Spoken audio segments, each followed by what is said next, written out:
Bom dia a todos. Vamos dar início a mais um estudo, né, gente? Hoje nós iremos falar sobre David Brainerd, dos Heróis da Fé. Ele nasceu em 1718 e morreu em 1747. É um arauto aos peles vermelhas. Certo jovem, franzino de corpo, mas tendo na alma o fogo do amor aceso por Deus, encontrou-se na floresta, para ele desconhecida. Era tarde e o sol já declinava até quase desaparecer no horizonte, quando o viajante, enfadado da longa viagem, avistou a fumaça das fogueiras dos índios peles vermelhas. Depois de apear e amarrar seu cavalo, deitou-se no chão para passar a noite, agonizando em oração. Ele não sabia que os índios era ruim, viu, gente? Ninguém avisou ele.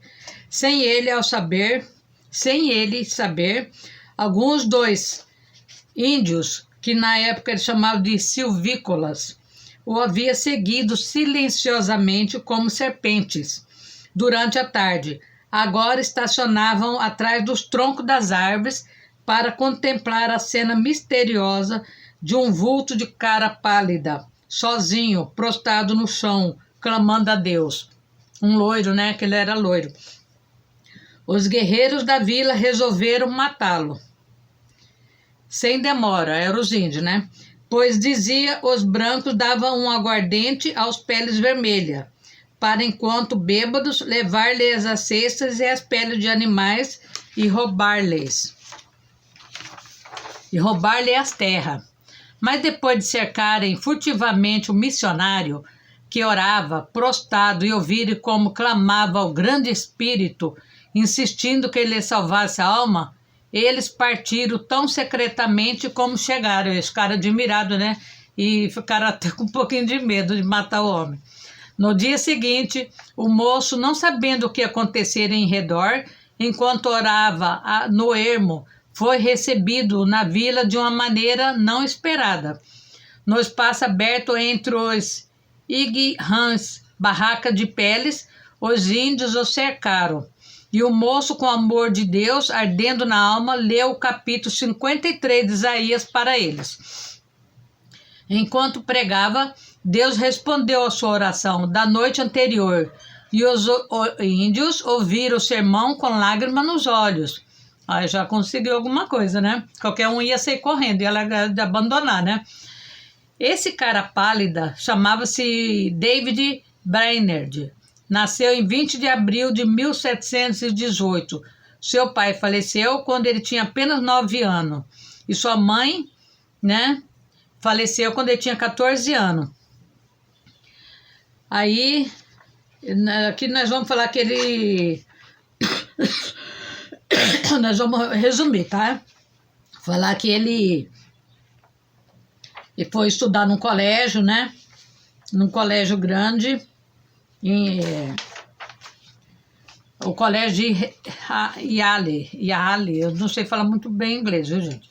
E o coração de David Brainerd sempre estava pendente mais para o lado de Deus, né? E ele escrevia em seus diários, né? E não para o mundo ler, mas para ter uma comunhão com Deus. Ele tinha horror da miséria da vida dele, né? E ele orava sempre, jejuava, orava, clamava a Deus, dedicava dia orando e jejuando, para que Deus mudasse a vida dele, né? Mas quando ele pregava, ele gostava de pregar. Aí ele ficou sabendo que as autoridades esperam a oportunidade de prender ele, por ele ter pregado em Nova Haven. Ele ficou um pouquinho sem esperança. Retirou-se para um lugar oculto na floresta e colocou a sua petição a Deus. Quando você está numa guerra muito grande, você tem que pedir a Deus, né, gente? Para quem que ele foi pedir? Para Deus, né?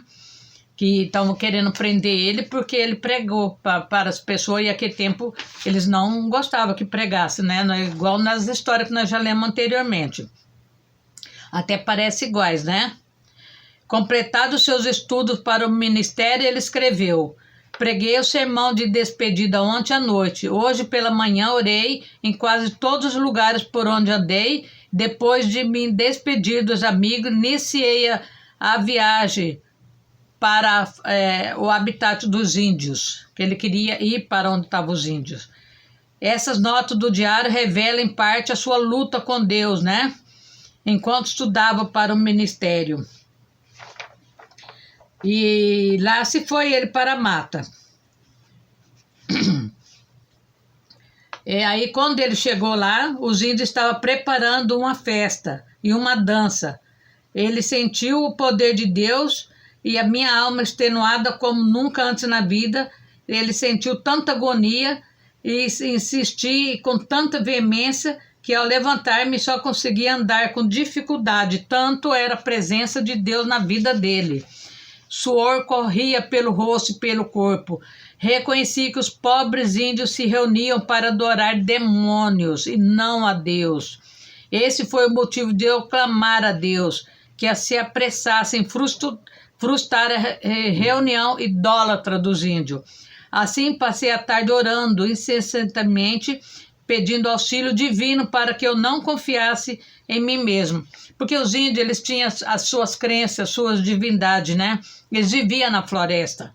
E ele era um homem culto, um homem da cidade, né? E ele também não entendia a vida dos índios. Então era muito difícil, né? O que experimentei enquanto orava foi maravilhoso. Parecia-me que não havia nada de importância em mim, a não ser santidade de coração e vida, e o anelo pela conversão dos pagãos a Deus. Desapareceram todos os cuidados, receios e anelo, todos juntos parecia-me de menor importância que o sopro do vento, né? Anelava que Deus adquirisse para si um nome entre os pagãos.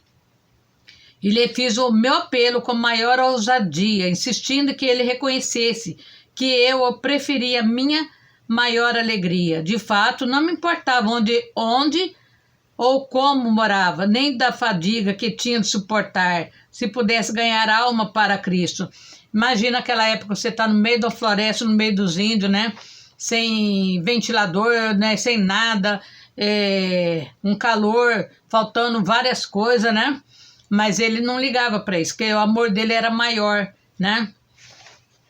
Assim, revestido, Brainer pela manhã voltou da mata para enfrentar os índios. Voltou, né? Certo de que Deus estava com ele, como estivera com Elias no Monte Carmelo.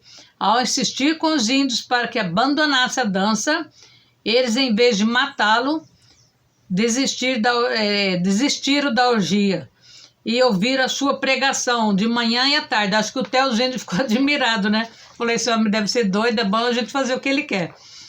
Depois de sofrer como poucos sofrem, depois de se esforçar de noite e de dia, depois de passar horas inumeráveis em jejum e oração, depois de pregar a palavra a tempo e fora do tempo, por fim, abriram-se os céus e caiu o fogo. Os seguintes excertos do seu diário escreveram alguma dessas experiências gloriosas. Quando fala cair o fogo, que é o quê? É o Espírito Santo de Deus. Passei a maior parte do dia em oração, pedindo que o Espírito fosse derramado sobre o meu povo. Orei e louvei com grande ousadia, sentindo grande peso pela salvação das preciosas almas. Discursei à multidão temporariamente sobre Isaías 53:10. Todavia, o Senhor agradou Moelo, muitos dos ouvintes, entre as multidão de 3 a 4 mil pessoas, ficaram comovidos a ponto de haver um grande pranto, como o pranto de Hadadrimon. Zacarias 12:11. Enquanto eu andava a cavalo antes de chegar ao lugar para pregar, senti o meu espírito restaurado, a minha alma revestida com poder. Ele se sentia um guerreiro de Deus, né? ele discursou aos índios, né? E muitos ficaram muito comovidos com o que eles viram, né? Porque eles não conheciam Deus, né? Eles não tinham culpa da vida que eles levavam, né? É difícil reconhecer a magnitude da obra de David Brainerd entre as diversas tribos de índio. Nas profundezas da floresta, ele não entendia os seus idiomas, e nem os índios entendiam o idioma dele. Era mão de Deus mesmo, né? Se ele transmitia a mensagem de Deus ao coração, deveria achar alguém que pudesse servir como intérprete. Passava dias inteiros simplesmente orando para que viesse sobre ele o poder do Espírito Santo, com tanto poder que esse povo não pudesse resistir à sua mensagem. Certa vez teve que pregar por meio de um intérprete tão bêbado que quase não podia ficar em pé. Contudo, centenas de almas foram convertidas. Deus usou até o bêbado para ajudar ele, né? Ele andava às vezes perdido de noite no ermo, apanhando chuva, atravessando montanhas, pântanos. Ele era franzino de corpo, cansava-se nas viagens, tinha que suportar o calor do verão e o intenso frio do inverno. Dias a frio, passava-os com fome. Olha só que difícil que é, hein, gente? Vocês imaginam a gente hoje em dia com toda, né, comunidade, com tudo que a gente tem, a gente não tem coragem de pregar para ninguém, né? Já começava a sentir a saúde abalada e estava a ponto de casar-se. Sua noiva era Jerusa, filha de Jonatas Eduardos, e ele queria casar, né? Ter um lar, mas ele tinha que fazer essa missão dele entre os índios, né? Assim, depois de ganhar a vitória em oração, clamou: Eis-me aqui, Senhor, envia-me a mim até os confins da terra, envia-me ao selvagem do ermo, envia-me para longe de tudo que se chama conforto da terra, envia-me mesmo para a morte, se for preciso, mas eu quero fazer o serviço de Deus, né? Foi nessa ocasião que escreveu: continue lendo, lutando com Deus em oração pelo rebanho, aqui especialmente pelos índios em outros lugares, até a hora de deitar-me. Ele lutava bravemente para salvar os índios, que ele, né? E que ele tinha amor pelos índios, né? E ele se preocupava com a vida dos índios, como que os índios iam alcançar a vida eterna, né? Se eles não se entregassem a Deus. Então, o desejo dele era esse, de salvar pessoas. E ele teve uma vida muito abençoada por Deus, né? Pregou até no dia quase da morte dele. Ele findou a sua carreira terrestre muito novo, aos 29 anos. Contudo, apesar de sua grande fraqueza física, fez mais que a maioria dos homens faz em 70 anos. Sua biografia, escrita por Jonatas Eduardo e revisada por John Wesley, teve mais influência sobre a vida de H.G. Gordon do que qualquer outro livro, exceto a Bíblia, né? Ele teve uma vida abençoada como missionário no meio dos índios. Ele não abandonou os índios, pegou amizade com os índios, salvou muito, né? Mudou a vida de muitas pessoas, mesmo não tendo saúde, vivendo em privações, passando fome. Ele nunca desistiu de Deus, nunca desistiu. E hoje nós estamos vendo isso, né? Ele fez quase igual Paulo, né? Que saía fazer missão, né? Pregar a palavra de Deus em todos os lugares. E hoje nós estamos precisando, gente, de gente assim, gente que faz a diferença, que ore pelos outros, que leva um pouquinho, né, do amor de Deus para aqueles que nunca conheceram e não conhecem a voz de Deus. Então nós vamos ler o Salmo 82 para nós poder fazer nossa oração, tá? Depois nós continuaremos na próxima semana com os homens de fé. Eu espero que vocês estejam gostando, que vocês vejam que a vida não é fácil para ninguém. Você pode ver que a maioria tinha estudo, estudou em faculdade renomada, eram escritores, eram homens de fé, a fé que movia eles, a fé em Deus, o Espírito Santo de Deus, né? E nós estamos o que? Adormecido.